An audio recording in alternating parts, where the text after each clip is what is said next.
ماہنامہ رحیمیہ لاہور، نومبر 2021، ربیع الاول ربیع الثانی 1443 ہجری۔ ارشاد گرامی حضرت اقدس مولانا شاہ عبد القادر رائے پوری قدس سرہ مسند نشین ثانی خانقاہ عالیہ رحیمیہ رائے پور۔ حضرت شیخ الہند مولانا محمود حسن بھی فرماتے تھے کہ میں نے مولوی عبید اللہ سندھی کو کہا ہے کہ تمہاری بات سمجھنے والا ہندوستان بھر میں بس میں ہی ہوں، اس لیے عام لوگوں سے کوئی ایسی بات نہ کہنا جس سے وہ غلط فہمی میں پڑے۔ مولانا مولوی محمد منظور نعمانی ایڈیٹر الفرقان سے بھی میں نے سنا ہے کہ مولانا عبید اللہ سندھی رحمۃ اللہ علیہ کی باتوں سے پہلے تو میں بہت بدکا، مگر جب چند روز مولانا سندھی کو اپنے ہاں ٹھہرا کر زیادہ تفصیلی گفتگو کی تو معلوم ہوا کہ حقیقتاً باتیں کچھ ایسی قابل اعتراض نہ تھی۔ ہاں البتہ مولانا سندھی کی زبان پہلے مرحلے میں سمجھ نہیں آتی تھی، جس سے طبیعت الجھتی تھی۔ حضرت والا نے مزید فرمایا کہ مکہ معظمہ میں تو مولانا سندھی کا یہ طرز گفتگو نہ تھا جو ہندوستان آ کر مولانا نے اختیار فرمایا۔ وہاں بہت نرمی سے اور اچھی طرح باتیں کرتے تھے، مگر یہاں ہندوستان میں کچھ لوگوں کی کج بحثی کی وجہ سے طرز گفتگو سخت اختیار کیا ہے۔ سیکشن درس قرآن، عنوان انسانی کامیابی کے بنیادی اساسی امور، تفسیر شیخ التفسیر مفتی عبدالخالق آزاد رائے پوری۔ اعوذ باللہ من الشیطان الرجیم، بسم اللہ الرحمن الرحیم۔ ان الذین آمنوا والذین ہادوا والنصارى والصابئین من آمن باللہ والیوم الآخر وعمل صالحا فلہم اجرہم عند ربہم ولا خوف علیہم ولا هم یحزنون۔ سورہ البقرہ آیت نمبر 62۔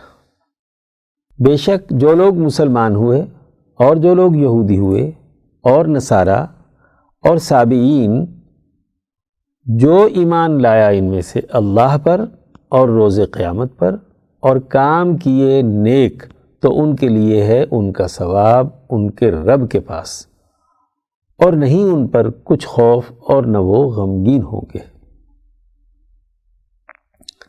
گزشتہ آیات میں واضح کیا گیا کہ اللہ تبارک و تعالی نے حضرت موسیٰ علیہ السلام کے ذریعے سے بنی اسرائیل کی ذہنی، فکری، علمی اور عملی ترقی کے لیے وقتاً فوقتاً رہنمائی کی، انہیں کامیابی کا راستہ دکھایا، لیکن مجموعی طور پر ان میں غلامی کے پیدا شدہ اثرات اور دیگر خرابیوں کے سبب انہیں وہ ترقی حاصل نہ ہو سکی جو حضرت موسیٰ علیہ السلام کی جدوجہد کا ہدف تھا۔ ان کے مجموعی کردار کا نتیجہ یہ ہوا کہ وہ سیاسی ذلت اور معاشی بدحالی کے عذاب میں مبتلا ہو گئے۔ البتہ ان میں چند ایسے افراد ضرور موجود رہے جو انبیاء علیہم السلام کی سچی اتباع کے ذریعے سے ہر دور میں کسی نہ کسی طرح کامیاب ہوتے رہے۔ اس آیت مبارکہ میں ایک اصولی ضابطہ اور قانون بیان کیا جا رہا ہے کہ بلا تفریق مذہب و ملت و نسلی امتیاز کے جو جماعت بھی صدق دل کے ساتھ اللہ پر ایمان لائے، آخرت پر یقین رکھے اور اپنے اعمال کو درست کرے، ان کے لیے کامیابی ہے۔ نسلی برتری اور اختلاف ملک و ملت کے حوالے سے پیدا شدہ تفریق کی کوئی حیثیت نہیں۔ تمام انبیاء علیہم السلام کی ان مشترکہ تعلیمات کی اتباع میں کامیابی ہے۔ ان الذین آمنوا، سب سے پہلے کتاب مقدس، قرآن حکیم اور نبی اکرم صلی اللہ علیہ وسلم پر ایمان لانے والی جماعت کا تذکرہ کیا ہے کہ جو لوگ مسلمان ہوئے، اللہ تبارک و تعالی کو ایک ماننے کا اقرار کیا، رسول اللہ صلی اللہ علیہ وسلم کی اتباع کے تسلیم کرنے کا اظہار کیا۔ عربوں میں سے اس وقت تک قریش اور خزرج کے قبائل ایمان لائے تھے اور وہ اپنی قبائلی نسل پرستی اور جاہلانہ عصبیت کے دائرے سے پورے طور پر باہر نہیں نکلے تھے، اس لیے انہیں بھی یہاں مخاطب کیا جا رہا ہے۔ انہیں بھی اس جاہلانہ عصبیت کے دائرے سے نکل کر آیت کے آخر میں بیان کردہ 3 امور کی اخلاص کے ساتھ پابندی کرنا لازمی اور ضروری ہے۔ والذین ہادوا، وہ لوگ جو حضرت موسیٰ علیہ السلام اور تورات پر ایمان لانے کے دعوے دار ہیں، اپنے آپ کو یہودی کہتے ہیں، وہ بھی نسلی برتری کے مرض میں مبتلا ہے، انبیاء علیہ السلام کی تعلیمات پر پورے طریقے سے عمل کرنے کے روادار نہیں ہیں۔ ان کے بارے میں بھی یہ اصول اور ضابطہ بیان کیا جا رہا ہے۔ والنصارى، وہ لوگ جو حضرت عیسیٰ علیہ السلام اور ان پر نازل کردہ کتاب انجیل پر ایمان لانے کے دعوے دار ہیں، وہ بھی اپنے مخصوص تحریف شدہ دین کی فرقہ وارانہ گروہیت سے باہر نکلنے کے لیے تیار نہیں ہیں۔ انہوں نے خود ساختہ رہبانیت کی چادر اوڑھی ہوئی ہے اور ایمان کی اصل حقیقت سے بہت دور ہے۔ حضرت شیخ الہند مولانا محمود حسن فرماتے ہیں، بنی اسرائیل اس بات پر مغرور تھے کہ ہم پیغمبروں کی اولاد ہیں، ہم ہر طرح اللہ کے نزدیک بہتر ہیں۔ یہود کہتے ہیں حضرت موسیٰ علیہ السلام کی امت کو، اور نصارہ حضرت عیسیٰ علیہ السلام کی امت کو۔ والصابئین، ہر قوم میں اللہ تبارک و تعالیٰ کی طرف سے انبیاء علیہ السلام اور قوموں کو ڈرانے والے نذیر آتے رہے ہیں، جیسا کہ اللہ تبارک و تعالیٰ کا ارشاد ہے، اِن من امۃ الا خلا فیہا نذیر، کوئی امت ایسی نہیں کہ جس میں ہم نے کوئی ڈرانے والا نہ بھیجا ہو۔ الفاطر آیت نمبر 24۔ دنیا کی ان بڑی بڑی اقوام میں ان ڈرانے والے انبیاء حکماء کے ذریعے مذاہب و ملل وجود میں آتے رہے، ان میں تحریفات ہوئیں اور ان قوموں اور نسلوں میں بھی مذہبی گروہیت اور نسلی برتری اور عصبیت رہی ہے۔ وہ بھی اپنے فرقہ وارانہ گروہیت سے باہر نکلنے کے لیے تیار نہیں تھے۔ سابئین سے مراد بنی اسماعیل اور بنی اسماعیل کے علاوہ دنیا کی وہ اقوام اور ملتیں ہیں جو حضرت آدم علیہ السلام سے لے کر حضرت ابراہیم علیہ السلام سے پہلے تک کے انبیاء اور حکماء کی تعلیمات قبول کرنے کی دعوے دار رہی ہیں۔ ان زیادہ تر اقوام میں ایران کے مجوس، ہندوستان کے ہندو، چین کے بدھ اور یونانی اور رومی نسلیں قبل از قبول عیسائیت شامل ہیں۔ ان میں بھی عصبیت اور گروہیت بھری ہوئی تھی۔ من آمن باللہ والیوم الآخر وعمل صالحا، ان چاروں جماعتوں، گروہوں، فرقوں اور ملتوں کے افراد میں سے کوئی فرد اور جماعت ان 3 بنیادی اساسی امور پر عمل کرے گا، وہی اجر کا مستحق اور علمی و عملی طور پر کامیاب ہوگا۔ الف، جو اللہ پر صدق دل سے ایمان لایا، کائنات میں جاری اس کے نظام کو پورے یقین کے ساتھ تسلیم کیا، ان کی شہنشاہیت اور حکومت کا اقرار کیا۔ با، جس نے آخرت کے دن پر صدق دل سے ایمان رکھا، موت کے بعد اللہ تبارک و تعالیٰ کے سامنے حاضر ہونے اور اپنے اعمال کی جزا و سزا پر یقین رکھا۔ جیم، اللہ تعالیٰ سے تعلق اور انسانیت کی خدمت کے حوالے سے اچھے اعمال کیے۔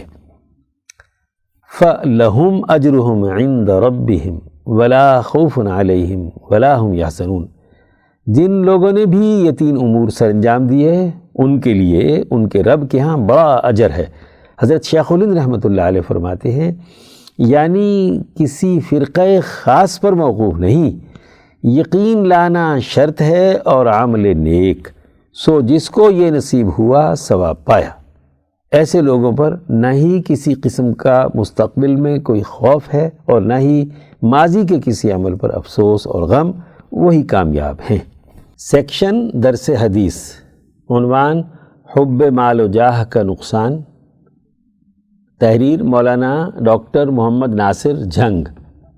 عن کعب بن مالک الانصاری عن ابیہ قال قال رسول اللہ صلی اللہ علیہ وسلم ما ذئبان جائعان ارسلا فی غنم بافسد لها من حرص المرء علی المال والشرف لدینہ۔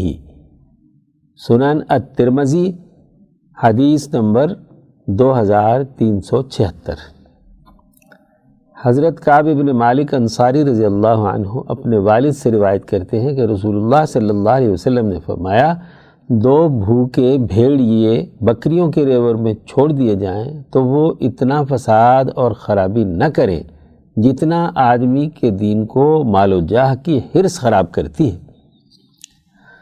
زیر نظر حدیث میں ذکر کی گئی مثال کی روح سے بکریوں کے ریوڑ میں دو بھوکے بھیڑیے بکریوں کو جو نقصان پہنچاتے ہیں، اس سے کہیں زیادہ نقصان انسان کے دین کے لیے حرص اور خود پسندی کا مرض ہے۔ صوفیاء اکرام کے ہاں اسے حب مال اور حب جاہ کہا جاتا ہے۔ تزکیہ نفس کے لیے صوفیاء کی محنت کا دائرہ کار انسان کی انہی دو بد اخلاقیوں کا خاتمہ ہے۔ انسان کا یہ مرض اگر ٹھیک ہو جائے تو اس کی دنیا و آخرت سنور جاتی ہے۔ مال کی بے جا محبت انسان کو حلال کمانے اور کھانے سے دور کر دیتی ہے، اسے خود غرض، لالچی اور استحصال پسند بناتی ہے، مال کا بندہ بنا کر دنیا و آخرت کی ناکامی کا ذریعہ بنتی ہے۔ اس طرح تکبر و غرور اور جاہ پرستی کا معاملہ ہے۔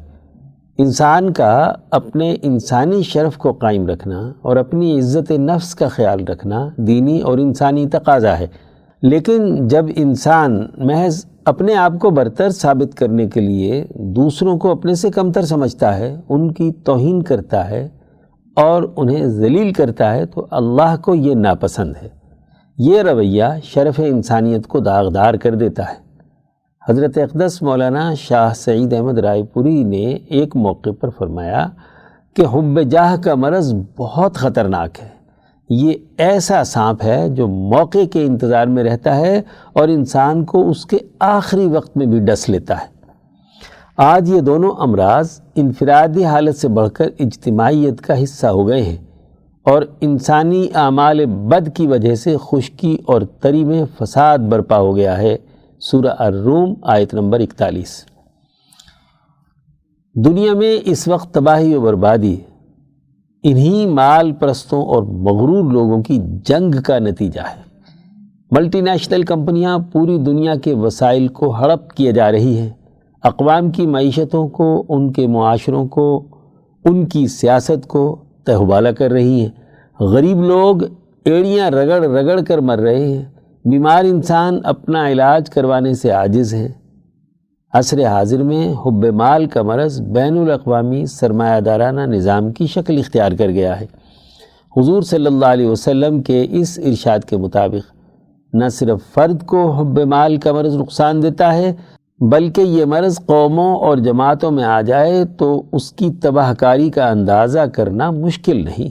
اللہ تعالی ہمیں ان اخلاق رذیلہ سے محفوظ فرمائے اور اخلاق عالیہ نصیب فرمائے۔ سیکشن صحابہ کا ایمان افروز کردار۔ عنوان حضرت ام کلثوم رضی اللہ عنہا بنت رسول اللہ صلی اللہ علیہ وسلم۔ تحریر مولانا قاضی محمد یوسف حسن ابدال۔ حضرت ام کلثوم رضی اللہ عنہا حضور اقدس صلی اللہ علیہ وسلم کی تیسری صاحبزادی تھیں۔ آپ بعثت نبوی سے 6 سال پہلے مکہ مکرمہ میں پیدا ہوئیں۔ حضور صلی اللہ علیہ وسلم کے اعلان نبوت کے بعد اسلام قبول کرنے والی خواتین میں اپنی والدہ حضرت خدیجۃ الکبریٰ رضی اللہ عنہا کے ساتھ اپنی بہنوں اور دیگر اسلام قبول کرنے والی خواتین کے ساتھ نبی اکرم صلی اللہ علیہ وآلہ وسلم کے ہاتھ پر بیعت کی۔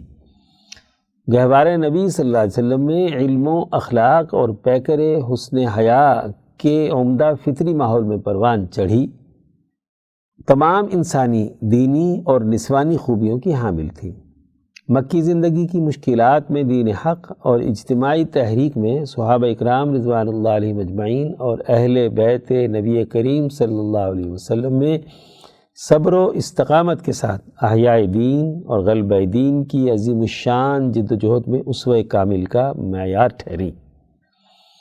حضور صلی اللہ علیہ وسلم کی معیت میں خاندان کے ساتھ 3 سال کے قریب شیب ابی طالب کی مشکلات جھیلیں اور مکے کے مشرکانہ نظام کے ظلم کا شکار رہیں۔ حضرت ام کلثوم اپنی ماں حضرت خدیجہ رضی اللہ عنہا کے ساتھ بہت مشابہت رکھتی تھی۔ ان کے دل کا سرور اور آپ صلی اللہ علیہ وسلم کی آنکھوں کی ٹھنڈک تھی۔ اپنی دونوں بڑی بہنوں کی شادی کے بعد گھریلو سرگرمیوں میں ماں کا ہاتھ بٹاتی اور ابا جان کی آنکھوں میں مقام صدق و حیا کی تصویر تھی۔ مکی زندگی کے آخری سالوں میں ماں کی جدائی کا صدمہ برداشت کیا۔ آپ صلی اللہ علیہ وسلم اپنے دینی و علمی کاموں کے ساتھ ساتھ بیٹیوں کا خیال بھی رکھتے تھے۔ ایک طرف سیدہ ام کلثوم ہیں، دوسری طرف جنت کی عورتوں کی سردار سیدہ فاطمہ ہیں۔ گھریلو امور میں نگرانی، مشاورت، حفاظت، رہنمائی کے حوالے سے آپ صلی اللہ علیہ وسلم اپنی بیٹیوں کے دلوں کی آواز شدت سے محسوس فرماتے اور ان کو اپنی شفقت سے فیضیاب فرماتے۔ حضرت ام کلثوم رضی اللہ عنہا کی نسبت ابو لہب کے بیٹے عتیبہ کے ساتھ طے تھی۔ اس نے محض حضور صلی اللہ علیہ وسلم کو دکھ پہنچانے کے لیے رخصتی سے قبل ہی حضرت ام کلثوم کو طلاق دے دی۔ حضور اقدس صلی اللہ علیہ وسلم کی دوسری صاحبزادی حضرت سیدہ رقیہ حضرت عثمان رضی اللہ عنہ کے نکاح میں تھی۔ ان کی وفات کے بعد ربیع الاول 3 ہجری میں آپ صلی اللہ علیہ وسلم نے اللہ تعالیٰ کے حکم سے سابقہ مہر کی مقدار پر حضرت ام کلثوم رضی اللہ عنہا کا نکاح بھی حضرت عثمان سے کر دیا۔ حضرت ام کلثوم کی کوئی اولاد نہ ہوئی۔ 6 سال تک حضرت عثمان کے ساتھ خوشگوار گھریلو زندگی بسر کرنے کے بعد شعبان 9 ہجری میں حضرت ام کلثوم کا انتقال ہو گیا۔ آپ کے غسل و کفن کے انتظامات کی حضور صلی اللہ علیہ وسلم نے خود نگرانی فرمائی، خود نماز جنازہ پڑھائی اور آپ کی مغفرت کی دعا مانگی۔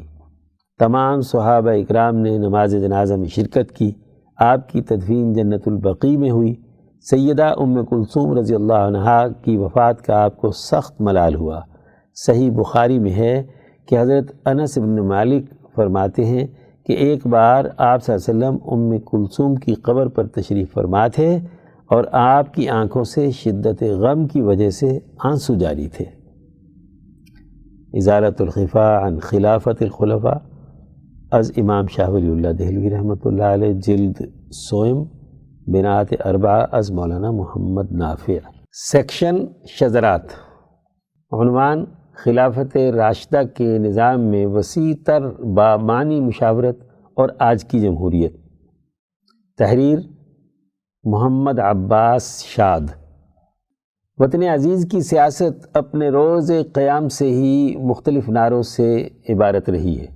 جیسا کہ ہم نے گزشتہ ماہ کے شذرات میں یہاں اسلامی نظام کے نمائشی نعروں کے برعکس چند سنجیدہ گزارشات پیش کی تھی، یہاں روز اول کی طرح آج بھی ایک پارٹی جس کے پاس اقتدار بھی ہے، وہ اپنی سیاست میں ریاست مدینہ کے سلوگن کو بڑی مستقل مزاجی سے اپنائے ہوئے ہے۔ اگرچہ وہ اپنے 3 سالہ اقتدار میں کوئی بھی پالیسی ریاست مدینہ کے اصول پر نہیں بنا سکی، خصوصاً ملک کی اقتصادی حالت اور مہنگائی کے منہ زور گھوڑے نے ان کے تمام تر دعووں کی قلعی کھول دی ہے۔ ہماری رائے میں سیاست مدینہ حضرت صلی اللہ علیہ وسلم اور آپ صلی اللہ علیہ وسلم کی تربیت یافتہ جماعت کے نظام کے علاوہ کوئی معنی نہیں رکھتی۔ اس کا ایک مختصر جائزہ پیش کرنا انتہائی اہم ہے۔ اس قدسی صفت جماعت نے اندرونی اور بیرونی چیلنجز پر قابو پانے کے ساتھ ساتھ ایسے اعلیٰ سیاسی، سماجی اور معاشی اصولوں پر مبنی نظام قائم کیا جن کی ناگزیریت کو آج بھی دنیا تسلیم کرتی ہے۔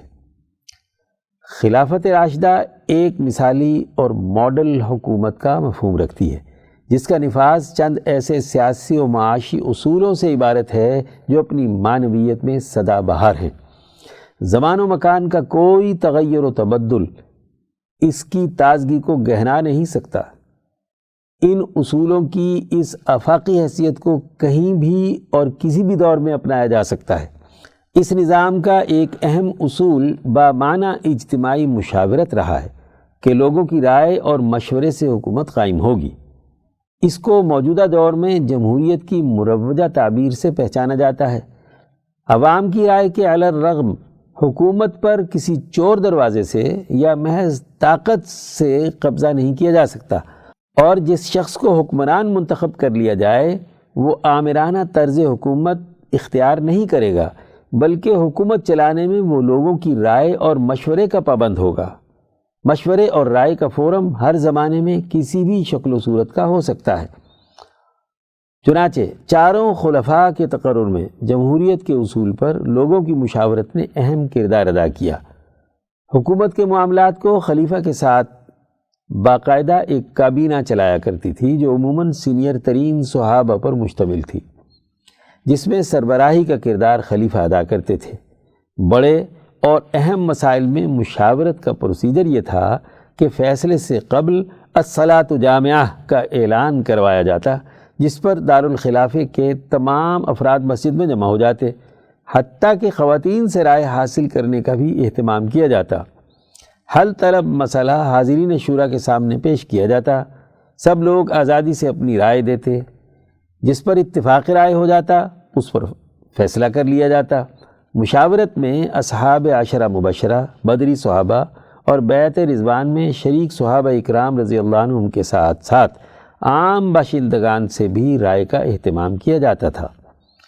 اگر کسی موقع پر خلیفہ وقت اور عام لوگوں کی رائے میں تعارض پیدا ہو جاتا تو خلیفہ اپنی رائے کو جبر سے نافذ نہیں کرتا تھا، یہاں تک کہ وہ عام مجمع کی اکثریت کو استدلال کی قوت سے قائل کرتا اور وہ خلیفہ سے متفق ہو جاتے۔ جب کسروی نظام کے خاتمے کے بعد عراق کی مفتوحہ زمینوں کا مسئلہ درپیش ہوا تو اکثریت کی رائے ان زمینوں کو ان فاتحین میں بطور مال غنیمت تقسیم کرنے کی تھی جن کی جدوجہد سے عراق زیر نگی ہوا، جبکہ خلیفہ راشد حضرت عمر فاروق رضی اللہ عنہ کی رائے ریاستی ملکیت میں رکھتے ہوئے زمینوں پر پہلے سے کام کرنے والے کسانوں سے پارٹنرشپ پر معاملہ طے کرنے کی تھی کہ وہ پیداوار کا ایک متعین حصہ یا متعینہ معاوضہ یعنی خراج ریاست کو ادا کریں اور بقیہ پیداوار سے فائدہ اٹھائیں۔ اس پر کئی دن بحث ہوئی، بالآخر جب اکثریت حضرت عمر رضی اللہ عنہ کی رائے سے متفق ہوئی تو تب اسے نافذ کیا گیا۔ قومی سطح کے مسائل میں قبائل اور صوبوں کی قیادت کو بھی بلایا جاتا اور ان کے ساتھ اجتماعی مشاورت کے بعد فیصلے کیے جاتے۔ مشاورت کے ان اجتماعات میں سرکاری نمائندوں کے ساتھ ساتھ قوم کے عام افراد کو بھی شریک ہونے کا پورا حق دیا جاتا۔ ان اجلاسات میں کوئی بھی شخص آ کر اپنی رائے نہ صرف دے سکتا تھا بلکہ اجلاس کے علاوہ کسی بھی وقت دربار خلافت میں اپنی رائے اور مشورہ نوٹ کروا سکتا تھا۔ دربار خلافت کے اجلاسات کسی عالی شان محل کی بجائے عام مسجد میں منعقد کیے جاتے تاکہ اس میں ہر شخص کی شرکت ممکن ہو۔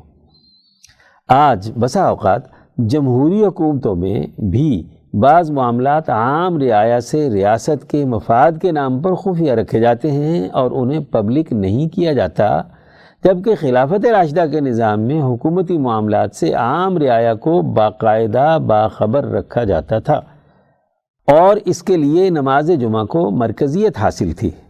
دارالحکومت مدینہ منورہ میں شہری آبادی کے ساتھ ساتھ گرد و نواح کے دیہی علاقوں سے بھی لوگ بھرپور شرکت کرتے۔ حاکم وقت بھی جمعے کا خطبہ اور گفتگو عام مذہبی مسائل کی بجائے اہم حکومتی معاملات اور اہم امور تک پھیلا دیتے۔ جمعے کے مجمع میں شریک لوگوں کو عام اجازت ہوتی کہ وہ خلیفہ کی رائے سے اختلاف کر سکتے اور کسی سرکاری پالیسی پر تنقید یا عدم اطمینان کا اظہار بھی کر سکتے تھے۔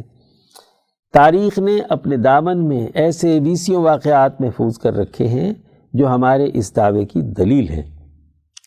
یہ آزادی رائے اور جمہوریت کی فضا صرف مرکز خلافت مدینہ منورہ تک ہی محدود نہیں تھی، بلکہ خلافت راشدہ میں قائم تمام صوبوں میں اسی ماڈل کو اختیار کیا گیا تھا۔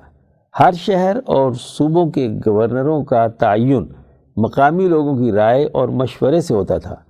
اہل بصرہ اور کوفہ والوں نے کئی بار اپنے گورنروں کے تبادلوں کے مطالبات مرکز خلافت تک پہنچائے تو ان کی رائے پر گورنر بدل دیے گئے۔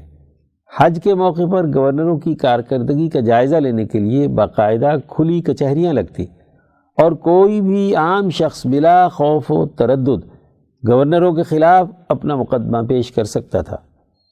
یہ ریکارڈ بھی تاریخ کے صفحات میں محفوظ ہے کہ لوگ خلفائے راشدین تک اپنی شکایات پہنچاتے اور وہاں سے اپنے حق میں فیصلے لیتے۔ مرکز خلافت باقاعدہ عام لوگوں کے حقوق کا محافظ تھا اور گورنروں کو باقاعدہ حکم تھا کہ وہ اپنے فیصلے اہل شہر کی مشاورت کے بغیر سر انجام نہیں دے سکتے۔ مشاورت ان پر لازم ہے۔ خلافت راشدہ کے نظام میں انسانی بنیادی حقوق سمیت آزادی اظہار رائے اور مشاورت کا ایسا اہتمام کیا گیا تھا کہ آج کا جدید جمہوری نظام بھی شاید اس کی مثال پیش نہ کر سکے۔ مدیر سیکشن افکار شاہ ولی اللہ، عنوان عدالت انسانیت کا چوتھا بنیادی خلق، مترجم مفتی عبدالخالق آزاد رائے پوری۔ امام شاہ ولی اللہ دہلوی رحمۃ اللہ علیہ حجت اللہ البالغہ میں فرماتے ہیں، انسانیت کے بنیادی اخلاق میں سے چوتھا اصول عدالت ہے۔ عدالت کی حقیقت اور معنویت۔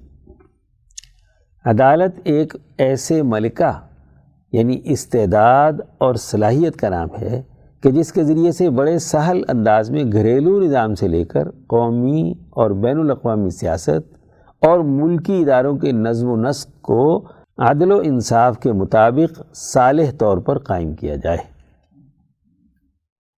عدالت کے اس ملکہ کی اصل بنیاد انسانی نفس کی ایسی جبلت اور فطرت ہے کہ جس میں سوسائٹی سے متعلق افکار کلیہ جامعیت پر مبنی کلی افکار ظاہر ہوں اور ان کے ذریعے سے عملی طور پر ایک ایسا سیاسی نظام وجود میں آئے جو اللہ تبارک و تعالی اور اس کے فرشتوں کے ساتھ پسندیدہ نسبت رکھتا ہو۔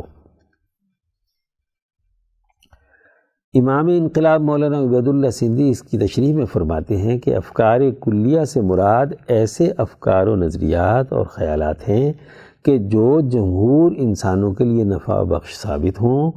اس کی ضد ایسے افکار و خیالات و نظریات ہوتے ہیں جو انفرادی اور شخصی مفادات پر مبنی ہوں۔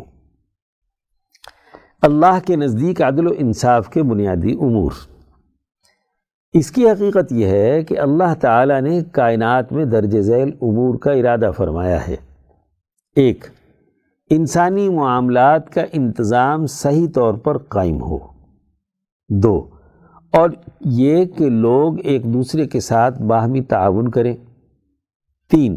اور یہ کہ کوئی کسی پر ظلم و ستم نہ ڈھائے۔ 4. اور یہ کہ لوگ ایک دوسرے کے ساتھ مل جل کر باہم محبت سے رہیں۔ 5. اور یہ کہ وہ ایک ایسے جسم کی مانند ایسے طور پر زندگی بسر کریں کہ اگر جسم کے ایک عضو کو تکلیف ہو تو اس کے باقی تمام اعضاء بخار اور تکلیف میں مبتلا ہو جاتے ہیں۔ 6. اور یہ کہ انسانوں کی نسل کثرت سے بڑھے، نسل کشی کا ماحول نہ ہو۔ 7. اور یہ کہ ان کے قانون شکن لوگوں کو سزائیں دی جائیں۔ 8. اور یہ کہ ان کے عدل و انصاف کرنے والوں کی عزت کی جائے۔ 9. اور یہ کہ ان میں رائج فاسد رسومات اور نظاموں کا خاتمہ کیا جائے۔ 10. اور یہ کہ ان میں بھلائی پر مبنی سچے اور برحق قوانین کا نظام غالب کیا جائے۔ اس حوالے سے اللہ سبحانہ و تعالی نے اپنی مخلوق میں اجمالی طور پر قضاء یعنی فیصلہ جاری کر دیا۔ اس طرح یہ تمام امور اللہ تعالیٰ کے اس فیصلے کی تشریح اور تفصیل ہیں۔ امام انقلاب مولانا عبید اللہ سندھی اس کی تشریح میں فرماتے ہیں کہ اللہ تعالیٰ کی جانب سے جاری ہونے والی قضاء اور فیصلے کی تشریح اور تفصیل کا مطلب یہ ہے کہ اللہ تبارک و تعالی نے یہ تمام امور اجمالی طور پر ازل سے ہی انسانیت کے لیے لکھ دیے تھے، پھر ان امور کا اظہار یکے بعد دیگرے وقتاً فوقتاً عدم سے وجود میں آتا رہا ہے۔ اس طرح یہ 10 امور وجود میں آئے۔ عدل کے حوالے سے اللہ تعالیٰ کے مقرب فرشتوں کے کام۔ اللہ تبارک و تعالی نے اپنے مقرب فرشتوں کو ان امور کی تلقین کی ہے، اس لیے الف وہ فرشتے ان تمام لوگوں کے لیے دعا کرتے ہیں جو انسانیت میں عدل و انصاف کے مطابق جد و جہد میں مصروف رہتے ہیں۔ با، اور ان تمام لوگوں پر لعنت بھیجتے ہیں جو لوگ انسانیت میں فساد پیدا کرتے ہیں۔ یہ بات درج ذیل آیات میں ہے۔ 1، اللہ تبارک و تعالی نے سورہ نور آیت نمبر 55 میں ارشاد فرمایا ہے کہ اللہ تعالی نے ان لوگوں سے جو تم میں سے ایمان لائے اور انہوں نے عمل صالح کیے یہ وعدہ کر لیا ہے کہ الف انہیں زمین میں ضرور خلیفہ بنائے گا جیسا کہ ان سے پہلے لوگوں کو خلیفہ بنایا تھا۔ با، اللہ اپنے پسندیدہ دین اور نظام کو مضبوط اور مستحکم کرے گا۔ جیم، اور اللہ تعالیٰ ضرور ان کی خوف کی حالت کو امن میں بدل دے گا۔ دال، انہیں چاہیے کہ وہ میری عبادت کریں اور میرے ساتھ کسی کو شریک نہ ٹھہرائیں۔ ہاں، جس نے اس کے بعد کفر کیا اور ناشکری کی سو وہی لوگ فاسق اور نافرمان ہیں۔ دوسری جگہ اللہ تعالیٰ نے سورہ الرعد آیت نمبر 20 تا 24 میں ارشاد فرمایا، الف، وہ لوگ جو اللہ تعالیٰ سے کیے ہوئے عہد کو پورا کرتے ہیں اور انہیں نہیں توڑتے۔ با، اللہ نے جن رشتوں کو جوڑنے کا حکم دیا ہے انہیں وہ لوگ جوڑتے اور ملاتے ہیں اور وہ اپنے رب سے ڈرتے ہیں اور برے حساب کا خوف رکھتے ہیں۔ جیم، جو لوگ اپنے رب کی خوشی اور رضا کے لیے صبر و استقامت اختیار کرتے ہیں اور نماز قائم کرتے ہیں اور جو رزق ہم نے دیا اس کو ظاہری اور خفیہ طور پر خرچ کرتے ہیں اور برائی کا مقابلہ اچھائی سے کرتے ہیں، انہی کے لیے آخرت کا گھر ہے۔ دال، ایسے لوگ ہمیشہ کی جنت میں داخل ہوں گے اور جو ان کے آباء و اجداد اور ان کی بیویوں اور ان کی اولاد میں سے نیک ہوں گے وہ بھی ان کے ساتھ داخل ہوں گے اور فرشتے ان پر ہر دروازے سے داخل ہوں گے۔ فرشتے ان پر سلامتی کہیں گے اس وجہ سے کہ جو تم نے صبر کیا پس تمہیں آخرت کا گھر بہت اچھا ملا۔ تیسری جگہ اللہ تعالیٰ نے سورہ الرعد کی آیت نمبر 25 میں ظلم کرنے والوں کے بارے میں فرمایا، الف، وہ لوگ جنہوں نے اللہ سے پختہ طور پر کیے ہوئے معاہدات کو توڑا۔ با، اللہ نے جن رشتوں کو جوڑنے کا حکم دیا تھا انہیں توڑا۔ جیم، اور انہوں نے زمین میں فساد مچایا۔ دال، ایسے لوگوں پر اللہ اور اس کے فرشتوں کی طرف سے لعنت ہے اور ان کے لیے بہت ہی برا گھر ہے۔ جاری ہے من ابواب الاحسان، باب نمبر 1، علم الشرائع والاحسان، سیکشن تاریخ اسلام کے ناقابل فراموش واقعات۔ عنوان، اندلس کے علماء و سائنسدان شیخ اکبر محی الدین ابن عربی رحمہ اللہ تعالی۔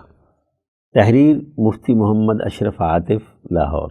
12ویں صدی عیسوی کے عبقری انسان، عظیم فلسفی، مفکر، محقق، صوفی، علوم کا بحر نا پیدا کنار، روحانی و عرفانی نظام شمسی کے مدار، اسلامی تصوف میں شیخ اکبر کے خطاب سے جن کا تذکرہ کیا گیا ہے، جن کا لقب محی الدین ہے، واقعی جو روحانی اقدار کے لیے حیات آفرین ہیں۔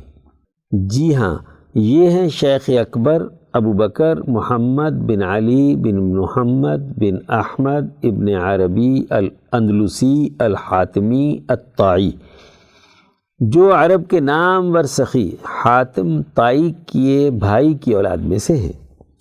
آپ کے خاندان کا تعلق قبیلہ بنو طے سے ہے جو ہجرت کر کے اندلس میں آباد ہو گیا تھا۔ آپ اندلس کے شہر مرثیہ میں 27 رمضان المبارک 560 ہجری یعنی 1165 عیسوی میں پیدا ہوئے۔ 8 برس کے تھے کہ مرثیہ پر الموحدین کہلانے والے فرقے کا قبضہ ہو گیا، جس کی وجہ سے آپ کے خاندان کو وہاں سے ہجرت کرنا پڑی۔ چنانچہ آپ کے خاندان نے لشبونہ، پرتگال کے دارالحکومت لزبن میں پناہ لی۔ تاہم جلد ہی آپ کے والد کو اشبیلیہ کے امیر ابو یعقوب یوسف کے دربار میں اہم عہدے کی پیشکش ہوئی۔ اس طرح آپ کا خاندان پھر سے اندلس کے مشہور شہر اشبیلیہ میں منتقل ہو گیا۔ آپ کی ابتدائی تعلیم مرسیہ اور لشبونہ یعنی لزبن میں ہوئی۔ تعلیم کے متوسط و اعلیٰ مدارج اشبیلیہ ہی میں طے کیے۔ یہیں پر آپ کو علماء و صوفیاء کی مجالس میں استفادے کا موقع ملا، بلکہ آپ کا بیشتر وقت صوفیاء کی مجالس میں گزرتا تھا۔ آپ کے ماموں ابو مسلم خولانی رحمہ اللہ بھی اپنے وقت کے بہت بڑے عالم اور صوفی تھے۔ آپ نے حصول علم اور اصلاح و تزکیہ کی خاطر دور دراز کے سفر بھی کیے، خصوصاً شمالی افریقہ کے ممالک کی طرف رجحان زیادہ تھا۔ یہاں آپ کو ایسے اہل اللہ کی صحبت میسر ہوئی جنہوں نے آپ کی روحانی ترقی میں نمایاں کردار ادا کیا۔ آپ ایک واسطے سے حضرت شیخ عبد القادر جیلانی قدس سرہ کے فیض یافتہ بھی ہیں۔ شیخ ابن عربی اپنے خاص نظریے خصوصاً تصوف، فلسفے اور کشف کے باعث ایک جدا گانہ حیثیت کے مالک ہیں۔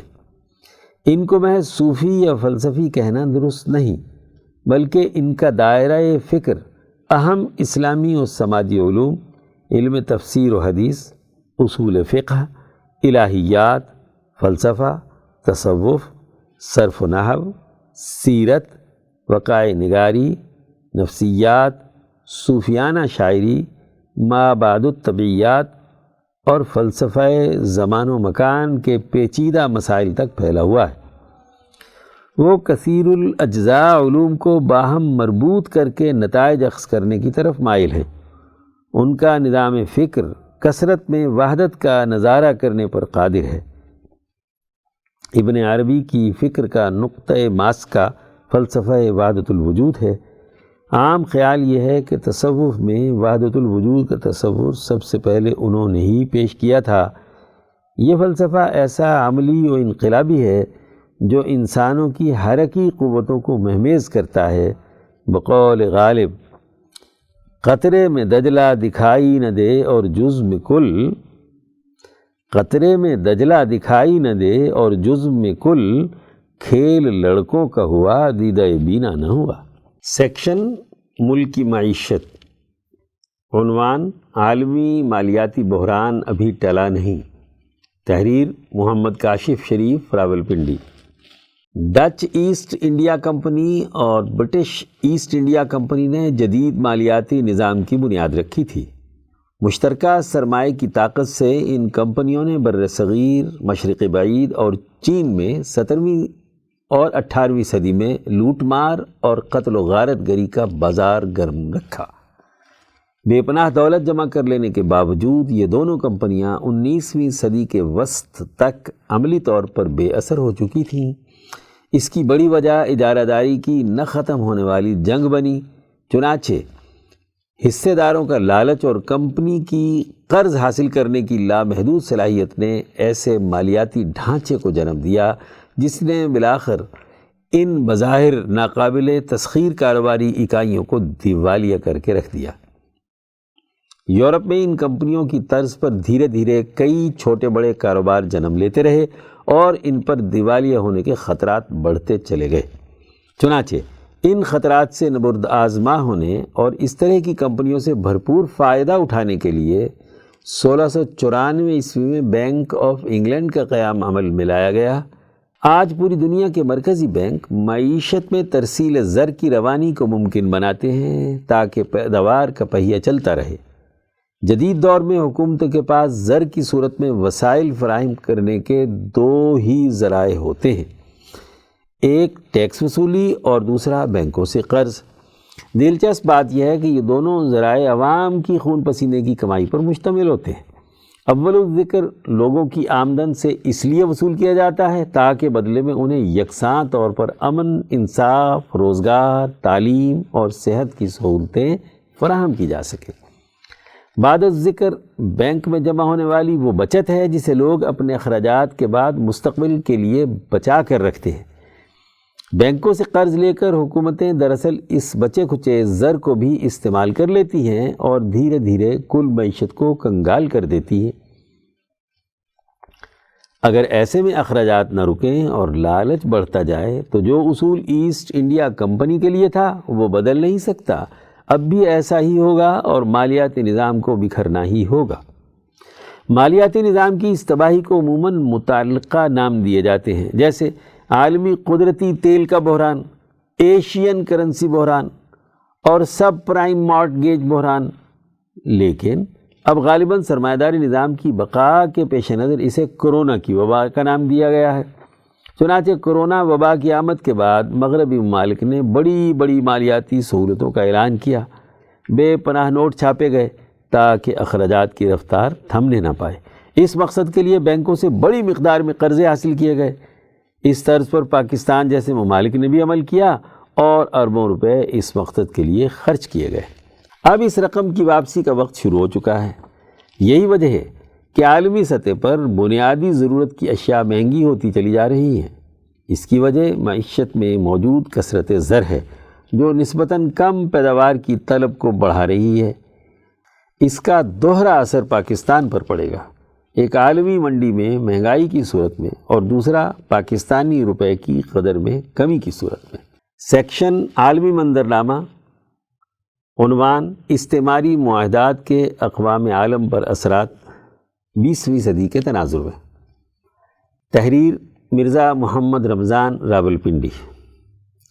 اسلام سے پہلے قومی زندگی قائم رکھنے اور بنی نوع انسان کی ہمدردی حاصل کرنے کے لیے اقوام عالم کا طریقہ یہ تھا کہ ایک دوسرے کے ساتھ حلف یعنی معاہدہ کر لیا جاتا تھا۔ دونوں معاہد قومیں ایک دوسرے کی مددگار ہوتی تھیں، ایک دوسرے کی طرف سے دشمنوں سے لڑتی تھی۔ شیخ الہند خطبہ صدارت 21 نومبر 1920، اجلاس جمعیت علماء ہند دہلی۔ معاہدہ بند جانے کا نام ہے۔ دو شخصوں یا زیادہ افراد، انجمنوں یا اداروں کے مابین ہونے والا فیصلہ ہوتا ہے۔ معاہدے کا مطلب ہے کہ دو فریقوں نے آئندہ زمانے میں کوئی کام کرنے یا نہ کرنے کی پابندی اپنے لیے لازم کر لی اور دونوں متفق ہو کر اس کے پابند ہو گئے ہیں۔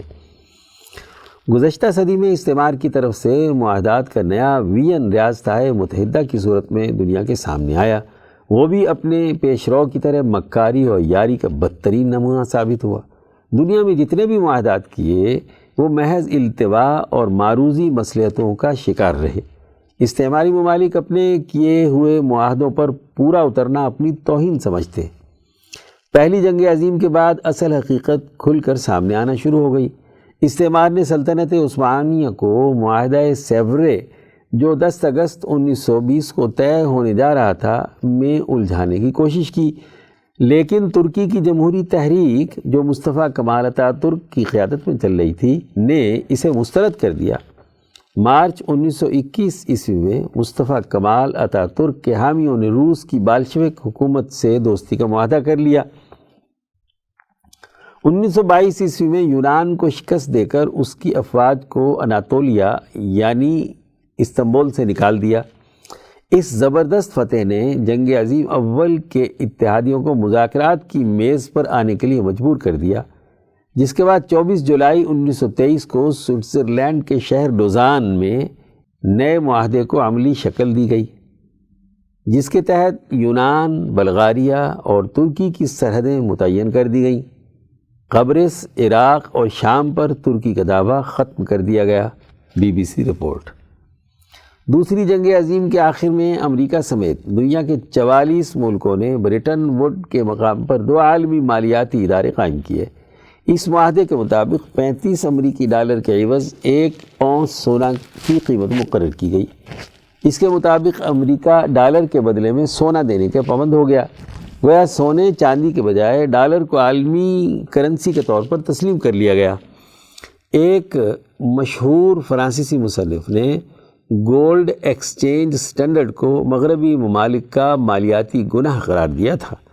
1971 عیسوی میں ویتنام کی جنگ کے نتیجے میں امریکی معیشت دباؤ کا شکار ہو گئی، افراط زر تیزی سے پھیلنا شروع ہو گیا۔ اپریل میں جرمنی نے امریکی دباؤ میں 5 ارب امریکی ڈالر خرید لیے، جس سے ڈالر کی قدر میں بہتری اور جرمن مارک گرنا شروع ہو گیا۔ مئی میں جرمنی نے امریکی ڈالر سے علیحدگی اختیار کر لی، ساتھ ہی جرمن مارک کی قدر میں اضافہ ہونا شروع ہو گیا۔ امریکی ڈالر کی قدر گرنے سے دنیا کے دیگر ملکوں بالخصوص فرانس اور برطانیہ نے بھی ڈالر کے عوض امریکہ سے سونے کی خریداری شروع کر دی۔ 12 اگست 1971 عیسوی تک امریکہ اپنے پاس موجود سونے سے 3 گنا زیادہ ڈالر چھاپ چکا تھا۔ 15 اگست کو امریکہ نے اپنے معاہدے سے راہ فرار اختیار کر لی۔ تاریخ میں اسے نکس دھچکا کہتے ہیں۔ 2013 عیسوی The Battle of Bretton Woods by Ben Steele۔ 14 اگست 1941 عیسوی کو Australia, Canada, New Zealand, England اور ریاستہائے متحدہ کے درمیان ایک معاہدہ ہوا جسے انگریزی زبان بولنے والوں کا اتحاد کہا جاتا ہے، جسے 5 آئیز کا نام دیا گیا۔ شروع میں اسے دنیا کی نظروں سے اوجھل رکھا گیا۔ 2013 عیسوی سے اسے دوبارہ منظر عام پر لایا جا رہا ہے۔ اس معاہدے کے بعد 2007 عیسوی میں ایک اور معاہدہ کوآڈ وضع کیا گیا۔ BBC رپورٹ 25 ستمبر 2021۔ گویا 4 ممالک کے درمیان اتحاد قائم کیا گیا، جس میں ریاستہائے متحدہ نے انڈیا، جاپان اور آسٹریلیا کو بھی اپنے ساتھ رتی کر لیا۔ اس کے کچھ ہی عرصے بعد ایک اور معاہدہ اوکوس نام سے تشکیل لیا گیا۔ یہ 3 ملکی اتحاد ہے، جس میں آسٹریلیا، متحدہ بادشاہت اور ریاستہائے متحدہ شامل ہیں۔ فرانس نے شدید رد عمل کا اظہار کرتے ہوئے کہا کہ معاہدہ پیٹھ میں چھرا گھونپنے کے مترادف ہے۔ الف اے، آسٹریلیا سے UK یعنی متحدہ بادشاہت یعنی انگلینڈ اور اوس ریاستہائے متحدہ جو 15 ستمبر 2021 کو وجود میں آیا۔ دی گارجین 14 ستمبر 2021۔ ریاستہائے متحدہ امریکہ اپنے تمام معاہدات عجلت میں کرتا ہے، جبکہ چین نے گزشتہ 8 سال کی طویل جدوجہد سے 15 نومبر 2020 کو RCEP تشکیل دیا، جو مجموعی طور پر 26 کھرب اور 30 ارب ڈالر کی پیداوار کا خطہ ہے، جس کی کل آبادی 2 ارب 30 کروڑ کے لگ بھگ ہے۔ ملاحظہ کریں RCEP کی ویب سائٹ۔ گویا یہ خطہ پیداوار اور کھپت کے اعتبار سے دنیا کی سب سے بڑی منڈی بن چکا ہے۔ اقوام متحدہ کے متوازی عالمی سیاسی و مالیاتی ادارے روز افزوں فروغ پا رہے ہیں۔ امریکہ کے لیے یہ سب کچھ بہت بڑا دھچکا ثابت ہوا ہے، چونکہ چین نے آسٹریلیا اور جاپان کو ایشیا بحر الکاہل کے جامع تجارتی معاہدے میں شامل کر لیا ہے۔ امریکہ اسے نیچا دکھانے کے لیے نت نئے معاہدے کر کے تاثر دینا چاہتا ہے کہ یہ سب قومیں اب میرے ساتھ کھڑی ہیں۔ وہ ایشیا پیسیفک میں چین کے گرد دائرہ تنگ کرنا چاہتا ہے، جبکہ حقیقت یہ ہے کہ امریکہ چین سے ٹیکنالوجیکل جنگ ہار چکا ہے۔ فائنانشل ٹائمز 7 اکتوبر 2021 کو مستعفی ہونے والا Pentagon software chief Nicolas Chaillan. یہی وجہ ہے کہ دنیا محض خواہشات سے نہیں جی جاتی، معروضی حالات سے ہم آہنگ عملی جدوجہد ہی اس کا سبب بنتی ہے۔ اقوام عالم کا اعتماد اسے روح اور طاقت فراہم کرتا ہے۔ گزشتہ صدی میں امریکہ نے چھوٹے ملکوں کو تباہ و برباد کر کے اقوام کے ساتھ کیے گئے اپنے وعدوں سے بے اعتنائی برتی اور یوں اپنا وقار مجروح کیا۔ چین اور روس کو ان حالات میں آگے بڑھنے کا موقع فراہم ہو گیا۔ اس پھیلاؤ سے استعمار دباؤ یعنی سٹریس کا شکار ہے۔ وہ اس سے نکلنے کے ہیلے تلاش کرتا رہتا ہے، لیکن ابھی تک کوئی بھی ہیلا اور بہانہ نتیجہ خیز ثابت نہیں ہو رہا، کیونکہ وہ اقوام کے ساتھ کیے گئے اپنے معاہدات پر پورا نہیں اتر رہا۔ وہ جب چاہتا ہے اپنے ہی معاہدے سے علیحدگی اختیار کر لیتا ہے۔ اس کا یہی عمل دنیا میں اسے آئسولیٹ یعنی تنہا کر رہا ہے۔ سیکشن خطبات و بیانات۔ عنوان: اللہ تعالیٰ کو تسلیم کیے بغیر کوئی کامل نظام قائم نہیں ہو سکتا۔ رپورٹ: سید نفیس مبارک ہمدانی، لاہور۔ 1 اکتوبر 2021 کو حضرت اقدس مفتی عبدالخالق آزاد رائے پوری مدظ اللہ نے ادارہ رحیمیہ علوم قرآنیہ ٹرسٹ لاہور میں خطبہ جمعہ دیتے ہوئے ارشاد فرمایا: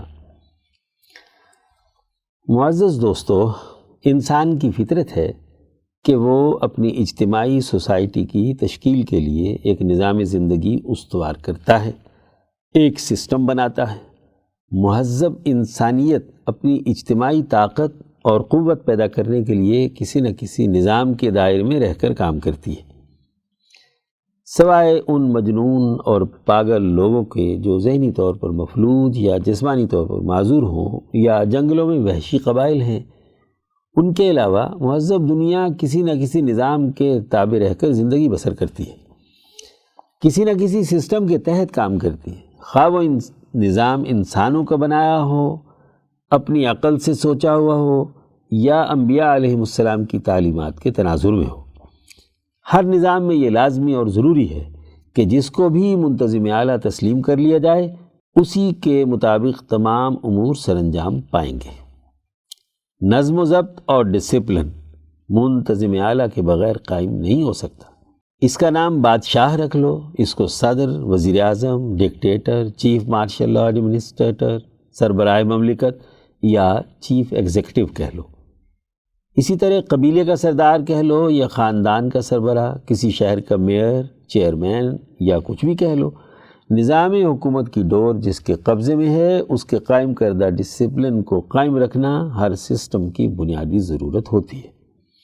اب سوال یہ ہے کہ اس کل انسانیت کے اجتماعیت کے عالمی نظام کے قیام کے لیے بین الاقوامی نظام بنانے، اس کی عالمگیر حکمرانی کو قائم رکھنے کے لیے کون سے مرکز کو تلاش کیا جائے؟ سرمایہ کو، پارٹی ڈکٹیٹرشپ کو، کسی خاندان یا کسی نسل کو، کسی خاص قوم کو، کسی خاص طبقے کو؟ ظاہر ہے کہ یہ تمام جتنی بھی چیزیں ہیں خود اپنی ذات میں محتاج اور درماندہ ہیں، ان کی اپنی زندگی، ان کی اپنی تخلیق، ان کی اپنی کارکردگی کسی اور ذات اللہ تبارک و تعالیٰ کی محتاج ہے، ذاتی نہیں ہے، اپنے اختیار سے نہیں ہے۔ ہمیں اس طاقت اور قوت کی کھوج لگانی چاہیے جو بلا تفریق رنگ، نسل، مذہب تمام انسانیت کے لیے انسانی مفاد کا نظام تشکیل دے۔ یہ کھوج لگانا انسان کی فطرت میں شامل ہے۔ مسلمان کی کامیابی اس بات میں مضمر ہے کہ وہ اس کائنات پر اللہ تبارک و تعالیٰ کی حکمرانی کو دل کی گہرائیوں کے ساتھ تسلیم کرے، اس کے ساتھ سچا تعلق قائم کرے، ذات باری تعالیٰ کے ساتھ اس کی وابستگی اخلاص پر مبنی ہو، اس میں کوئی ذاتی غرض اور کوئی مفاد پیش نظر نہ ہو، وہ پوری دل جمعی، اعتماد، طاقت اور قوت کے ساتھ اللہ تبارک و تعالیٰ کے احکامات کی پاسداری کرے۔ اللہ تعالیٰ نے جو انسانیت کی ترقی کے لیے پروگرام پیش کیا ہے، انبیاء علیہ السلام کے ذریعے سے جو دین حق عنایت کیا ہے، اسے دنیا میں غالب کرنے کے لیے اپنی تمام تر توانائیاں استعمال میں لائے، طاقت اور قوت اس لیے خرچ کرے کہ وہ اللہ کی حکومت کو تسلیم کرتا ہے۔ اللہ تعالیٰ کے تعلق سے انسانی ذہن روشن ہوتا ہے۔ حضرت آزاد رائے پوری مدظ اللہ نے مزید فرمایا، حضرت مولانا عبید اللہ سندھی رحمہ اللہ انسانی فطرت کو سمجھانے کے لیے ایک بڑی اچھی مثال دیتے ہیں کہ انسان جب پیدا ہوتا ہے، بچپن میں ابھی اسے چلنا پھرنا آتا ہے، وہ محتاج ہوتا ہے، گرتا پڑتا ہے تو فوراً ایک آسرے کی تلاش میں ہوتا ہے۔ اس کے پیچھے ماں باپ موجود ہوں تو بچہ حوصلے کے ساتھ آگے بڑھتا ہے، اعتماد کرتا ہے کہ یہ مجھے ہر تکلیف سے بچائیں گے۔ جیسے جیسے اس کی جسمانی ساخت بڑی ہوتی ہے اور وہ اپنے ذہنی افق اور اپنی قوت عقلیہ کو صیقل کرنا چاہتا ہے، جوانی کی منزل پہ قدم رکھتا ہے تو وہ کسی استاذ کی تلاش میں ہوتا ہے۔ اس کی اب حاجت یہ ہے کہ کوئی اسے اعلیٰ علوم سکھائے جس سے اس کی زندگی میں تہذیب پیدا ہو اور وہ ترقی کرے۔ اس لیے ماں باپ کا سہارا چھوڑ کر اسکول، کالج، یونیورسٹی، مسجد، مدرسے کا رخ کرتا ہے۔ وہ محبت جو کل تک صرف ماں باپ کے لیے تھی اب وہ استاد کی طرف بھی منتقل ہو جاتی ہے۔ تعلیم سے فراغت کے بعد یہ انسان مزید آگے بڑھتا ہے، اسے مزید ترقیات چاہیے۔ اب اسے سوسائٹی میں فعال کردار ادا کرنا ہے۔ فعال کردار ادا کرنا بغیر نظم و ضبط اور ڈسپلن، بغیر امن و امان کے تحفظ اور بغیر معاشی سسٹم کے نہیں ہو سکتا۔ وہ سسٹم بنانے والا اور چلانے والا منتظم ہوتا ہے۔ حکمران یا قبیلے کا سردار اور سوسائٹی کا نمائندہ بنتا ہے، وہ اس کے لیے ایک بہت اچھا خیر خواہی کا سسٹم بناتا ہے۔ اب ظاہر ہے کہ اس کی یہ حکومت ایک نسل، ایک خاندان یا ایک علاقے کے لوگوں کے لیے کردار ادا کرے گی۔ لیکن انسان کا دماغ، اس کی علمی اور عملی ضروریات یہیں تک تو محدود نہیں ہے، وہ اس سے اوپر جانا چاہتا ہے۔ ہوتے ہوتے اسے ان انبیاء علیہم السلام کا تعارف ہوتا ہے، ان کی بنائی ہوئی جماعتوں کا جو کل انسانیت کی فلاح و بہبود کی سوچ رکھتے ہیں۔ اس طرح جو انسان ان انبیاء علیہ السلام کے تعلق سے کل انسانیت کے نفع کا ماحول بنائے گا، تب ہی کسی قوم کا قومی نظام درست ہوگا۔ قومی نظام درست ہوگا تو تعلیمی ادارہ درست ہوگا، وہ درست ہوگا تو خاندان اور ماں باپ صحیح ہوں گے۔ اس کا ایک پورا سسٹم ہے۔ اب اس کا ذہنی افق اس ذات کو تلاش کرتا ہے جو انسانیت کے دائرے سے اوپر اٹھ کر کل انسانیت کی فلاح و بہبود کے لیے کردار ادا کر رہی ہے، اور وہ سوائے ذات باری تعالیٰ کے اور کوئی نہیں ہو سکتا۔ اس لیے اس کی فطرت کا بنیادی تقاضا ہے کہ اس ذات باری تعالیٰ کے ساتھ تعلق مضبوط کرے جو کبھی بھی ختم ہونے والا نہیں ہے، حتیٰ کہ اس کے اپنی پیدائش اور تخلیق سے لے کر اس دنیا کی پوری زندگی، موت کے بعد کے تمام مراحل، پھر حشر اور اس کے بعد جنت دوزخ کے جتنے بھی مراحل ہیں، ہر مرحلے میں یہ تعلق اور محبت الہیہ کام کر رہی ہوتی ہے۔ ماں باپ، استاذ، رہنما، یہاں تک کہ نبی اکرم صلی اللہ علیہ وسلم جن سے محبت تھی وہ دنیا میں بظاہر موجود نہیں، لیکن اللہ تو ہر جگہ پر ہے، شہرک سے بھی زیادہ قریب ہے۔ اللہ تعالیٰ کے ساتھ یہ تعلق انسان کے ذہن کو روشن کر دیتا ہے۔ نظام انسانیت کی ترقی کا مرکز ذات الہی سے تعلق۔ حضرت آزاد رائے پوری مدظ اللہ نے مزید فرمایا، دنیا میں جتنے بھی نظام ہائے فکر ہیں وہ ایک جگہ پر جا کر رک جاتے ہیں۔ سرمایہ داری نظام سرمایہ کے بت کا پجاری ہے، اس کا پورا ڈھانچہ، اس کی سیاست، معیشت، عدالت، تہذیب، کلچر، تمام تر اجتماعی اور انفرادی سرگرمیاں سرمایہ کے بت کے گرد گھومتی ہیں۔ بھلا اس سے زیادہ فضول اور لغو بات کیا ہوگی کہ انسانیت کے لیے جو نظام بنایا جا رہا ہے وہ انسانیت سے کم تر مخلوق یعنی سرمایہ اور زر کو برتر مان کر بنایا جا رہا ہے۔ ایک اعلیٰ انسان اپنے سے کم تر چیز سرمایہ کے گرد گھومے، اس کے مفاد کے لیے کام کرے، اس سے بڑی بد تہذیبی اور کیا ہو سکتی ہے؟ خود یورپین فلاسفر بیان کرتے ہیں کہ ارتقاء کے مراحل میں انسانیت تمام مخلوقات سے زیادہ اعلیٰ ہے، تو کیا اعلیٰ کے لیے اسفل یعنی پست ترین چیز سرمایہ کی بنیاد پر نظام بنانا عقل مندی ہے؟ اس سے بڑی بدعقلی کی بات اور کیا ہو سکتی ہے؟ آپ دیکھیے کہ یہ پست ترین صورتحال کے اسیر ہیں۔ اسی طرح انسانوں کی کوئی جماعت خواہ کتنی ہی مخلص کیوں نہ ہو، ایک وقت کے بعد وہ بھی ایک طبقے کی مخصوص آمریت کو جنم دیتی ہے، اس لیے کہ جب اس پرولتاریہ کے پاس حکومت کی طاقت آتی ہے، پیسہ آتا ہے، تو اس کا بھی دماغ خراب ہو جاتا ہے، وہ سرمایہ دار کی جگہ لے لیتا ہے۔ کل تک جو سرمایہ دار تھا، جس سے حکومت چھینی تھی، انقلاب برپا کیا تھا، وہ دولت اور خزانے اور حکمرانی کا مزہ جب اس انقلابی جماعت کے لوگوں کے پاس آتا ہے تو طاقت کا ارتکاز، تکبر اور ظلم پیدا کرتا ہے، انسان دشمنی پیدا کرتا ہے، کیونکہ محدود انسان کی سوچ بھی محدود ہوتی ہے، انسان مخلوق ہے اور محدود ہے۔ اسی طرح مذہب کے نام پر حکمران بننے والے بھی ایک وقت کے بعد مذہبی اخلاقیات ترک کر کے خود مذہبی پاپائیت قائم کر دیتے ہیں۔ سوشلزم اور کمیونزم کے نام پر بھی حکمران بننے والے پارٹی ڈکٹیٹرشپ کی بنیاد پر اسی پاپائیت کا مظاہرہ کرتے ہیں۔ کیا فرق ہے؟ اگر زار روس کی بنیاد پر آمریت قائم ہو تو ناجائز ہو، اور اگر سوشلزم کے نام پر آمریت قائم ہو تو وہ جائز ہو جائے گی۔ اس کا حل اس کے سوا اور کچھ نہیں کہ حکمران اعلیٰ صرف اور صرف ذات باری تعالیٰ کو مانا جائے۔ چنانچہ قرآن حکیم میں اللہ تعالیٰ کا تعارف کراتے ہوئے فرمایا گیا ہے، هو الحی، وہ زندہ ہے۔ حی اس کو کہتے ہیں جس کی زندگی کسی سے مستعار یعنی ادھار لی ہوئی نہ ہو، وہ کسی دوسرے کا محتاج نہیں ہوتا، از خود ہے، ازل سے ہے، ابد تک رہے گا۔ دنیا بھر کی تمام زندگی کا مرکز حیات وہی ذات ہے جس نے بغیر کسی مادے کے پہلے مادہ بنایا، پھر اس سے تخلیقات کی، پھر اس کی تدبیرات کی، اور پھر اس کی بقا کا ایک جامع دین اور پروگرام انبیاء علیہ السلام کے ذریعے سے دیا، حتیٰ کہ اس میں انبیاء علیہ السلام کی ذاتی اور طبعی خواہشات کی دخل اندازی کا راستہ بھی روک دیا گیا ہے۔ اللہ تعالیٰ سے تعلق کا نتیجہ انسان دوستی کا نظام۔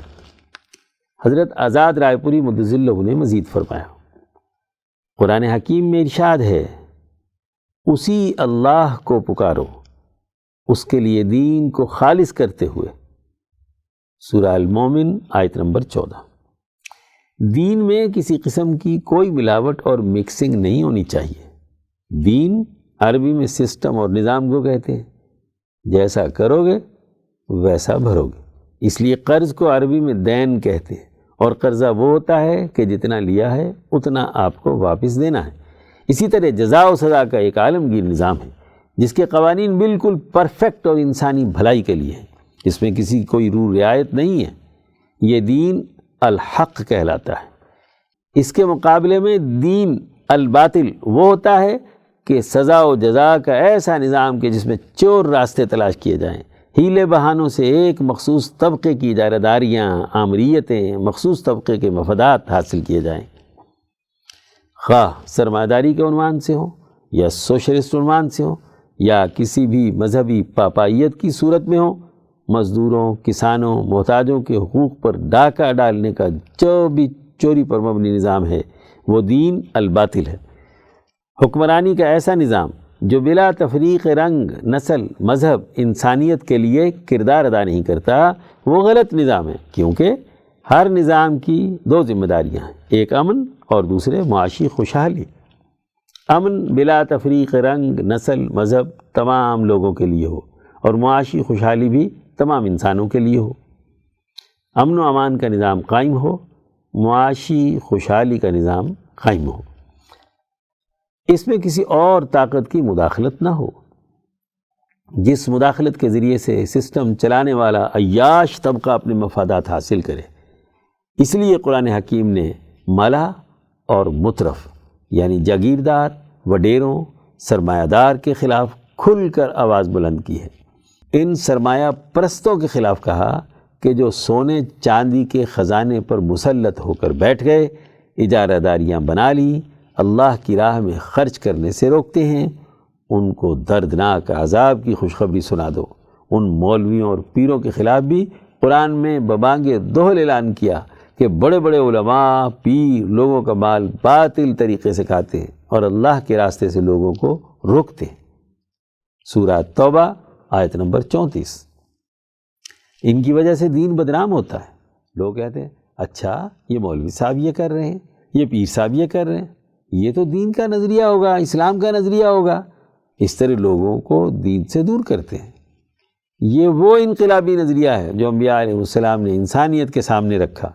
اسی لیے کہا خالصتاً دین کی اساس پر، دین کو خالص کرتے ہوئے صرف اللہ کو پکارو۔ جبکہ آج تمہارا حال یہ ہے کہ اللہ کے ساتھ دوسروں کو بھی پکار رہے ہو، امریکہ کو بھی پکار لو، سرمایہ داروں کو بھی پکار لو، جاگیرداروں سے بھی یارانے گانٹھ لو، حکمران ظالم طاقتوں سے بھی دوستیاں لگاؤ، اور اللہ اللہ بھی کرو۔ یہ دو چیزیں کبھی نہیں جڑ سکتی۔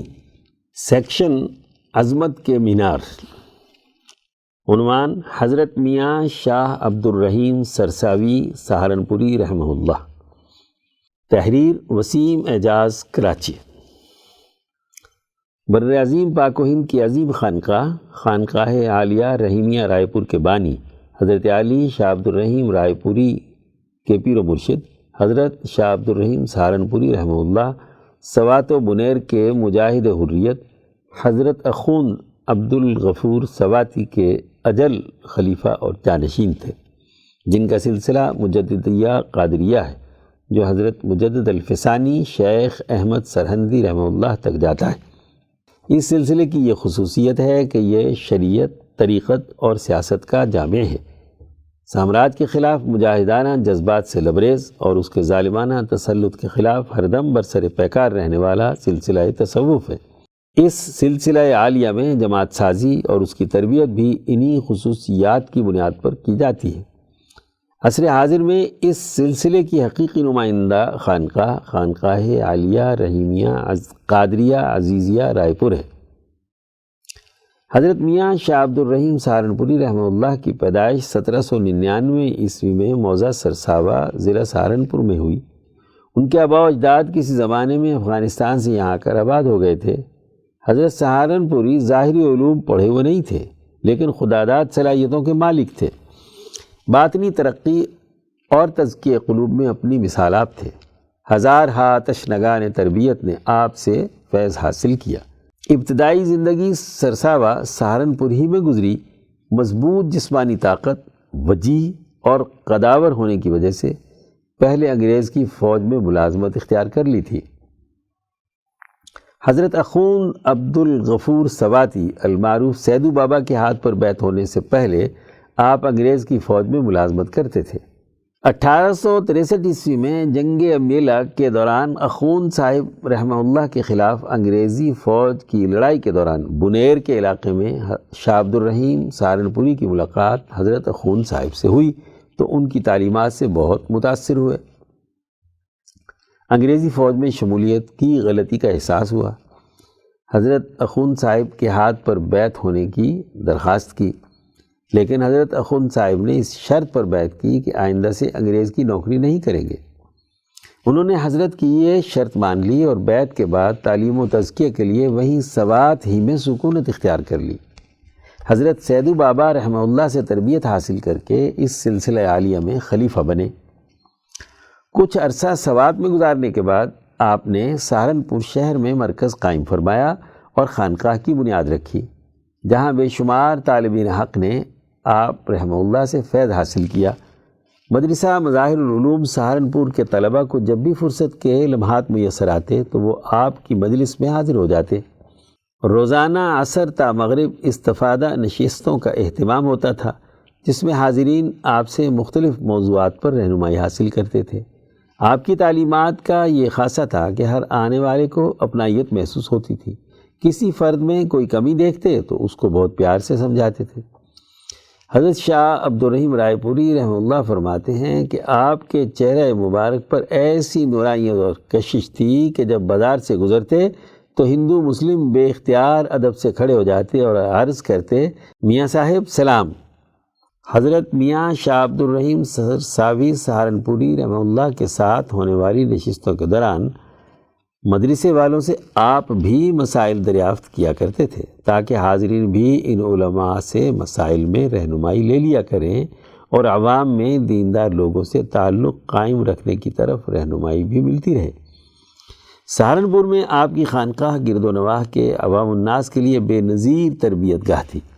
حضرت میاں صاحب کی کوشش یہی رہی کہ لوگوں میں دین اسلام سے محبت اور دینی تعلیم حاصل کرنے کا شعور بیدار ہو۔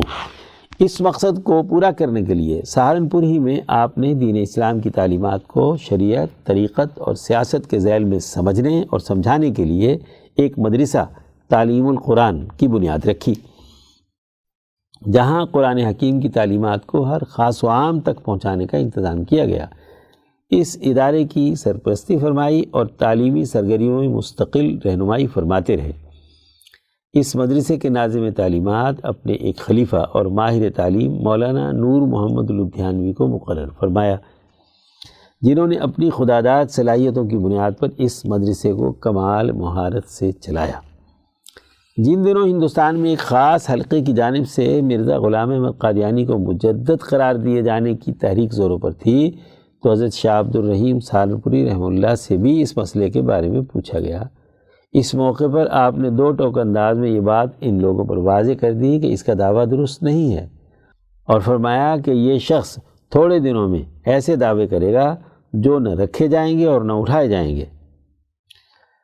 حضرت موصوف رحمہ اللہ کے تربیت یافتگان میں سب سے نمایاں نام حضرت مولانا شاہ عبد الرحیم رائے پوری رحمہ اللہ کا ہے، جنہوں نے دین اسلام کی شریعت، طریقت اور سیاست کی حامل جامعیت کو خانقاہ عالیہ رحیمیہ رائے پور میں بیٹھ کر اختیار فرمایا اور انہی تینوں بنیادوں پر خاص و عام کی تعلیم و تربیت کا اہتمام فرمایا۔ اگلے دور میں یہی تربیتی اسلوب اختیار کرتے ہوئے شاہ عبد الرحیم رائے پوری رحمہ اللہ نے بھی مولانا نور محمد لدھیانوی کو ہی اپنی تعلیمی سرگرمیوں کا انچارج مقرر فرمایا تھا۔ مولانا شاہ عبد الرحیم سہارنپوری سے حاصل ہونے والی حریت و آزادی کی فکر کو تحریک ریشمی رومال میں علمی کردار کے حوالے سے اجاگر کیا گیا۔ حضرت شاہ عبد الرحیم سہارنپوری رحمہ اللہ کا وصال 89 سال کی عمر میں 21 ربیع الاول 1303 ہجری مطابق 28 دسمبر 1885 عیسوی کو ہوا۔ مزار مبارک سہارنپور میں امبالہ سرسابہ روڈ پر مسجد خلائق ہے۔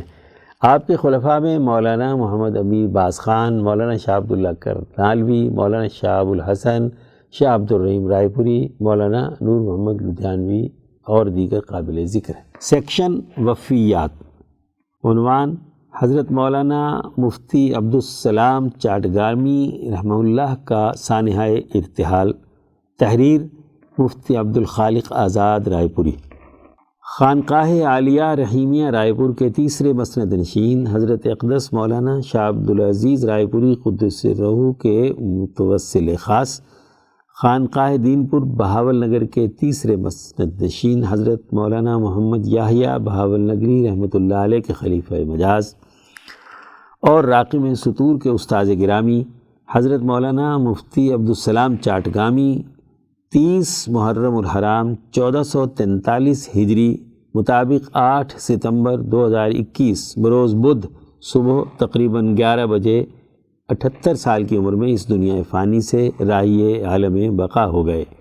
انا للہ و انا الیہ راجعون۔ ان للہ ما اخذ ولہ ما اعطى وکل شیء عنده باجل مسمى۔ حضرت مفتی صاحب بنگلہ دیش کے شہر چٹاگانگ کے مضافات میں نلدیا نامی گاؤں میں جناب شیخ خلیل الرحمن کے ہاں 1363 ہجری مطابق 1947 عیسوی میں پیدا ہوئے۔ ابتدائی تعلیم اپنے گاؤں کے مدرسہ عزیز العلوم میں حاصل کی۔ 3 سال تک ناظرہ قرآن مجید، اردو اور فارسی کی چند کتابیں پڑھیں۔ اس کے بعد مدرسہ حسینیہ بوالیہ میں داخل ہوئے۔ وہاں ابتدائی درسیات کی تعلیم اور صرف و نحو وغیرہ کی کتابیں پڑھیں۔ پھر 1378 ہجری مطابق 1958 عیسوی میں مدرسہ عزیز العلوم بابو نگر میں داخل ہو کر فقہ کی درمیانے درجے کی کتب پڑھی۔ اس کے بعد جامعہ عربیہ اسلامیہ جیری چاٹگام میں فقہ کی مشہور کتاب ہدایہ سے لے کر دورہ حدیث تک کی تمام کتب مکمل کی اور ہمیشہ تمام درجات میں امتیازی اور نمایاں کامیابی حاصل کرتے رہے۔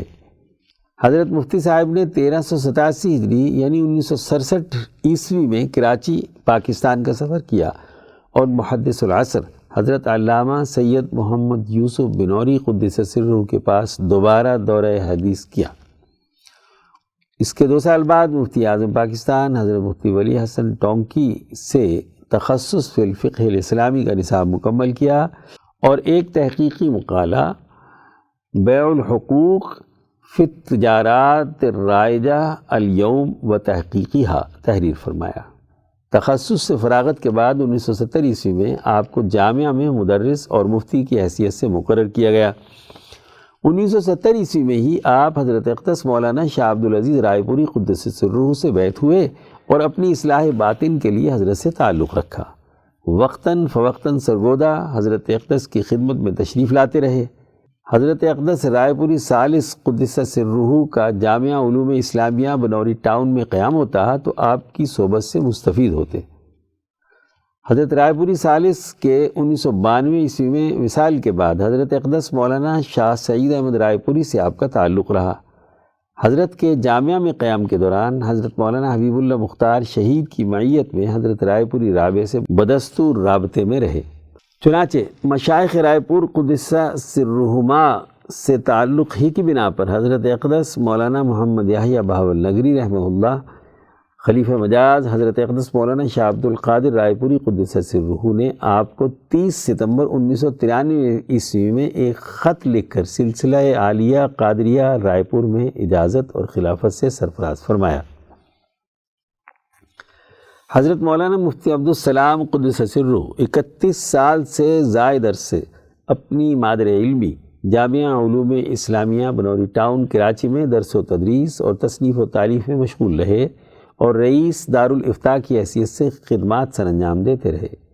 اس دوران آپ نے صحیح مسلم، جامع ترمذی، ہدایہ اور کنز الدقائق وغیرہ کتابیں بڑے محققانہ اسلوب اور انداز میں پڑھائیں، اور پھر 2000 میں بعض ناگزیر وجوہات کی وجہ سے حضرت مفتی صاحب اپنے وطن بنگلہ دیش تشریف لے گئے اور وہاں 21 سال تک جامعہ دارالعلوم معین الاسلام ہاٹ ہزاری میں درس و تدریس اور افتاء کی وقیح خدمات سر انجام دی، اور اپنے استاد اور شیخ مولانا مفتی احمد الحق کے انتقال کے بعد مفتی اعظم بنگلہ دیش کے لقب سے بھی یاد کیے جاتے ہیں۔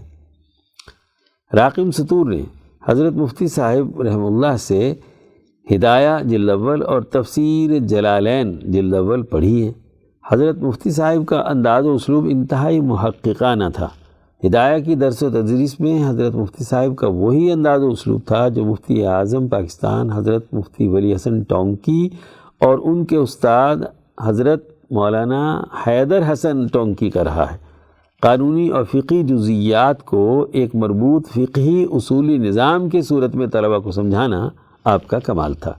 اسی طرح جب راقم سطور نے جامعہ علوم اسلامیہ بنوری ٹاؤن کراچی میں تخصص فی الفقہ الاسلامی میں داخلہ لیا تو حضرت مفتی صاحب رحمہ اللہ سے فتاوی نویسی کی تربیت حاصل کرنے کا موقع ملا۔ اس حوالے سے آپ فتویٰ نویسی کے محققانہ اصول و ضوابط کو بڑی جامعیت کے ساتھ سمجھاتے اور آپ کا تحقیقی انداز و اسلوب سامنے آیا۔ حضرت مفتی صاحب کا ہماری جماعت کے طلبہ کے ساتھ بہت مشفقانہ تعلق رہا۔ حضرت اقدس رائے پوری سے تعلق کی وجہ سے ہم جیسے طالب علموں پر بہت مہربان رہتے۔ جامع مسجد عثمانیہ کے مکان میں آپ کی رہائش تھی۔ رائے پوری نسبت کے تعلق سے اکثر ہماری دعوت کیا کرتے تھے۔